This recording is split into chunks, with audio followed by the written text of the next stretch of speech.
नमस्कार दोस्तों, मैं राहुल शर्मा आप सभी का हार्दिक अभिनंदन करता हूं टेक्स्ट बुक के प्लेटफॉर्म पर। दोस्तों, तिब्बती धर्मगुरु दलाई लामा को भारत में आए हुए लगभग 60 साल से ज्यादा का समय हो चुका है। दलाई लामा हमेशा तिब्बती लोगों की आवाज उठाते रहे हैं दुनिया के अलग अलग कोने में। हमेशा वो एक ही बात कहते थे कि चाइना ने हमारे देश, हमारे मुल्क पर कब्जा कर लिया है और हम तब तक लड़ते रहेंगे जब तक तिब्बत को आजादी नहीं मिलेगी। लेकिन दोस्तों, एकाएक जो तिब्बती धर्मगुरु है दलाई लामा, उनके स्टेटमेंट में चेंज आया है। आज से ठीक 2 दिन पहले जब वो अपना 88वां जन्मदिन सेलिब्रेट कर रहे थे धर्मशाला में, तो उन्होंने कुछ स्टेटमेंट दिया। अब उस स्टेटमेंट के बाद पूरा भारतीय विचार कर रहा है कि आखिरकार दलाई लामा का जो रुख है वो एकाएक चाइना की ओर क्यों हो गया है। मैं आपको उनके स्टेटमेंट्स को बताता हूं आखिरकार ये न्यूज़ है क्या। तो मैं आपको बता दूं, इंडिया के कई सारे न्यूज़पेपर्स ने उनके स्टेटमेंट्स को जगह दी है। जैसे इकोनॉमिक्स टाइम्स ने लिखा है कि always open to talk with China, not seeking Tibet's independence. ये दलाई लामा जी ने कहा है। और इंडिया टुडे ने पब्लिश किया उनके स्टेटमेंट को कि China wants to talk to me because. इस न्यूज़ को थोड़ा डिटेल में आपको समझाने की कोशिश करता हूं। मैंने इस बार थोड़ा हिंदी की बिंदी भी लगाने की कोशिश की है अपनी इस वीडियो में। तो दलाई लामा जी ने 2 स्टेटमेंट दिए हैं अपने 88वें जन्मदिन पर, यानी 6 जुलाई को उनका जन्मदिन होता है। तो उन्होंने कहा कि मैं हमेशा बातचीत को तैयार हूं। अब चीन को भी एहसास हो रहा है कि तिब्बती लोगों की भावना काफी मजबूत है, इसलिए तिब्बत की समस्या के समाधान के लिए वे मुझसे संपर्क करना चाहते हैं और मैं भी बातचीत के लिए तैयार हूं। यानी कि चाइना और ये जो धर्मगुरु साहब हैं, इनके बीच में कुछ खिचड़ी तो पकी है। दूसरा, उन्होंने स्टेटमेंट दिया है कि हम आजादी नहीं मांग रहे हैं। यानी कि हमेशा से जो एक बात कहा करते थे कि तिब्बत को हम एक आजाद मुल्क के रूप में देखना चाहते हैं, उसको इन्होंने बिल्कुल पलट दिया है। इन्होंने कहा कि हम आजादी नहीं मांग रहे हैं, हमने फैसला कर लिया है, चूंकि हम कई सालों से चीन का हिस्सा रहे हैं। भाई, चीन के हम कब्जे में रहे हैं, तो इसलिए अब हम आजादी नहीं मांग रहे हैं। भाई, आप हमेशा से आजादी मांगते थे, एकाएक क्या हुआ? खैर, अब चीन भी बदल रहा है। चीन और बदल जाए पता नहीं। चीनी अधिकारी मुझसे आधिकारिक या अनधिकारिक रूप से संपर्क करना चाहते हैं, यानी कि भाई ये टच में तो हैं, इसीलिए ये स्टेटमेंट दिया गया है। मैं आपको दलाई लामा जी की जर्नी बताता हूं कि वो किस तरीके से तिब्बत से भारत में आए। तो दलाई लामा भारत में लगभग 64 सालों से निर्वासन के तौर पर रह रहे हैं। 64 साल से भारत के अंदर हैं। 1950 के अंदर चाइना ने तिब्बत पर कब्जा कर लिया, और जैसे ही कब्जा किया, और कब्जा भी कैसे, मिलिट्री पर, पूरा फौज से घिरवा लिया तिब्बत को, और फिर तिब्बत के लोग वहां से भाग गए। तिब्बत के लोगों ने प्रोटेस्ट किया, बहुत कोशिश करी, लेकिन उनके प्रोटेस्ट को दबा दिया फौज के बेस पर। दलाई लामा 1959 के अंदर भारत के अंदर आ गए और तभी से लगातार आवाज उठा रहे कि हमें स्वतंत्र तिब्बत चाहिए और एक दिन हम ये लेकर रहेंगे। Dalai Lama and the Tibetan people wants independent from China. हमेशा से दलाई लामा और तिब्बत के लोग ये आवाज उठाते रहे कि हमें आजादी चाहिए, हमें आजादी चाहिए चाइना से, हमें एक स्वतंत्र मुल्क चाहिए अपना, हम पर कब्जा किया है चाइना ने। वो हमेशा से आर्गू करते रहे हैं कि चाइना ने हम पर फोर्सफुली कब्जा किया, लेकिन चाइना हमेशा से कहता हुआ आया है कि तिब्बत तो शुरू से ही हमारा हिस्सा है।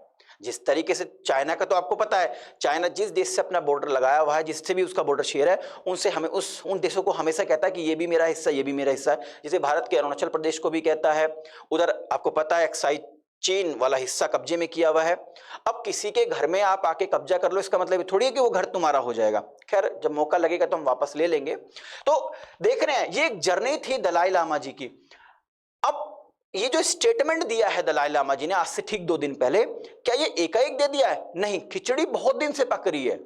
दलाई लामा जी जम्मू कश्मीर गए थे कुछ समय पहले, तो वहां पर उन्होंने क्या कहा, तो वहां पर जम्मू कश्मीर में दलाई लामा ने कहा कि जो कुछ कट्टरवादी लोग हैं वो मुझे अलगाववादी कहते हैं। चाइना ने कभी नहीं कहा। दोबारा मैं इस स्टेटमेंट को आपके सामने पेश करना चाहूंगा कि दलाई लामा जी ने कहा कि चाइना के लोग मुझे कट्टरवादी नहीं कहते हैं, कि मुझे अलगाववादी नहीं कहते हैं, सेपरेटिस्ट नहीं कहते हैं, कुछ कट्टरवादी लोग मुझे ऐसा कहते हैं। आगे इन्होंने कहा कि मैं तिब्बत की आजादी की मांग नहीं करता हूं। जम्मू कश्मीर में कहा कुछ दिन पहले, मैं तिब्बत की आजादी की मांग नहीं कर रहा हूं, मैं तिब्बत की ऑटोनॉमी की बात कर रहा हूं। और ये चाइना से मैं बातचीत करके उनके सामने बात रखना भी चाहूंगा कि हमें एज ए तिब्बत को ऑटोनॉमी के तौर पर चाहिए, क्योंकि जिससे तिब्बत का कल्चर बचा रहे। तो यानी कि एक स्टेटमेंट आज से 2 दिन पहले नहीं, खिचड़ी को और दिन से पकड़ी है, काफी लंबे समय से पकड़ी है, और ये धीरे धीरे क्या हुआ, अब एकदम स्टेटमेंट के तौर पर आया। यानी कि दलाई लामा जी ने अपना रुख बदल दिया है। उन्होंने स्पष्ट तौर से कह दिया है कि तिब्बत चाइना का ही हिस्सा है, क्योंकि लंबे समय से चाइना ने तिब्बत पर कब्जा किया हुआ है, और मैं चाहता हूं कि चाइना से संपर्क करूं, चाइना के लोगों से बात करूं, और वो भी मेरे वहां के अधिकारी भी मेरे से संपर्क में है, संपर्क करने की कोशिश कर रहे हैं, और हम इस बातचीत को, इस मसले को बैठ के सुलझाने की कोशिश कर रहे हैं। अब आने वाले कुछ समय में इस पे से जब परतें हटेंगी तो और अच्छे से क्लियर होगा कि दलाई लामा जी ने स्टेटमेंट आखिरकार ऐसा क्यों दिया है। तो आई थिंक इस वीडियो के माध्यम से जो इन्फॉर्मेशन मैं आप तक पहुंचाना चाह रहा था वो पहुंच गई होगी। जाने से पहले एक इंफॉर्मेशन मैं और आपको दूंगा रिगार्डिंग सुपर कोचिंग। तो सुपर कोचिंग का जो निर्णय आईएएस बैच है उसके मैं कुछ आपको फीचर्स बताता हूं। निर्णय आईएएस बैच बच्चों एक सिंगल प्लेटफॉर्म है जहां पर आपको यूपीएससी के प्रीलिम्स, मेंस और इंटरव्यू की प्रिपरेशन कराई जाती है। कुछ फीचर्स बताता हूं मैं आपको निर्णय आईएएस बैच के। जैसे यहां पर एक फीचर्स है कि यहां पर 2024 के लिए आपके प्रीलिम्स, मेंस के लिए लाइव क्लासेस होंगी। कुछ इंडिया के जो टॉप मोस्ट इंस्टीट्यूशन है जहां पर भारी भरकम फीस रहती है, उन इंस्टीट्यूशन के रिकॉर्डेड वीडियोस भी आपको प्रोवाइड की जाएंगी। आपके ऑप्शनल सब्जेक्ट की भी प्रिपरेशन कराई जाएगी, आपके आंसर राइटिंग की प्रैक्टिस भी कराई जाएगी, आपको प्रिंटेड स्टडी मटेरियल भी प्रोवाइड किया जाएगा, और टेस्ट सीरीज की भी फैसिलिटी अवेलेबल रहेगी।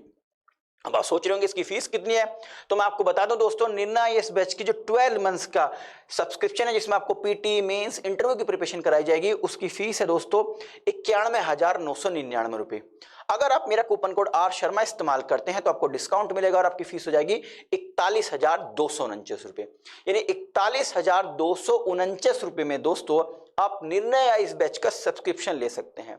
तो आई थिंक इस वीडियो के माध्यम से जो इन्फॉर्मेशन आप तक मैं पहुंचाना चाहता था वो पहुंच गई होगी। अब आने वाले समय में देखते हैं कि क्या रुख होता है। क्या ये एक स्टेटमेंट ही है दलाई लामा जी की ओर से, या उन्होंने 2 कदम चाइना की ओर चल दिए हैं। अब भारत का इस पर किस तरीके का रुख रहेगा, क्या भारत पलटवार करता है, क्योंकि भारत और चाइना का हमेशा 36 का आंकड़ा रहा है और चाइना कभी किसी का सगा नहीं है।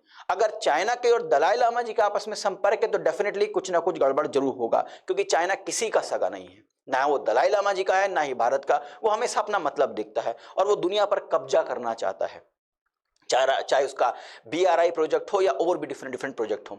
तो देखते हैं आने वाले समय में इस पर और क्या न्यूज निकल के आती है। तो आई थिंक इस वीडियो के माध्यम से जो इन्फॉर्मेशन मैं आप तक पहुंचाना चाह रहा था वो पहुंच गई होगी। जाने से पहले एक रिक्वेस्ट है आप सभी से, हमारे चैनल को जरूर सब्सक्राइब कीजिए, बेल आइकन को प्रेस करना ना भूलें, और हाँ, इस वीडियो को जरूर शेयर करें। आप सभी का बहुत बहुत शुक्रिया। नमस्कार, जय हिंद।